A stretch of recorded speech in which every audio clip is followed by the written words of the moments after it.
Today we'll work on a practice veil choreography to the song Miserlou, a popular old-fashioned belly dance performance song. We'll take a couple classes for this project.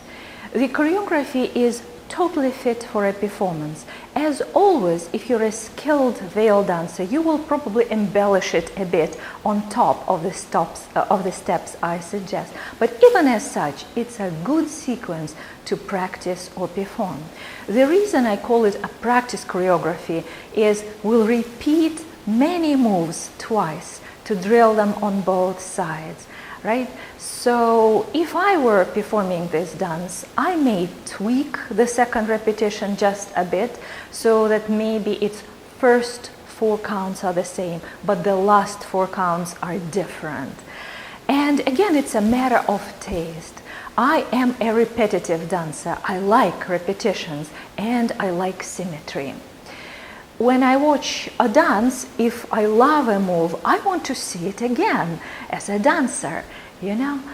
Plus, repetitions make your choreography more natural, less contrived.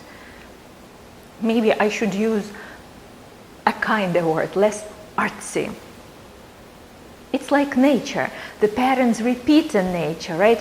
A rose has an amazing flower, but it also has a lot of leaves that repeat the same pattern again and again and again.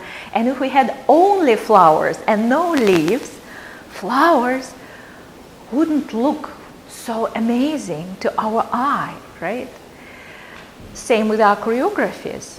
You may repeat a travel step or some simple veil flash like 4 times and then surprise your audience with a bloom of a veil trick or a turn you repeat just once like a rose, right?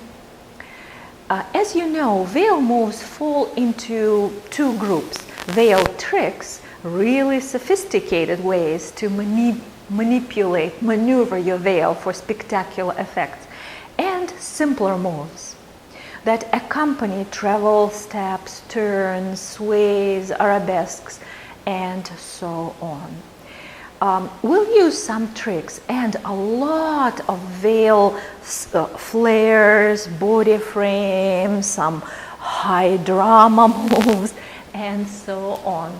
We'll stay with fairly simple vocabulary, focusing on developing autopilot mode with the veil, so that no matter what you do, you feel confident about your veil moves, not panicking if your veil is not behaving, staying with clean technique and moderate pace.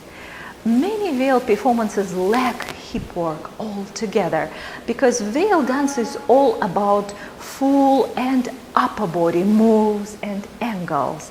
It's about travel steps and turns, but I feel we should always try to squeeze some hip work into our veil routines, just so they look a bit more exotic and belly dancey. There are lots of various recordings of Miserlou. It has a very recognizable, iconic melody line, and I choreographed to this melody line. Whatever recording you use, it will probably repeat this melody a couple times, and there will be some taksim or some filler music between these repetitions. So I will also suggest what to do during that type of section. I am not a natural veil dancer. Veil is not my thing.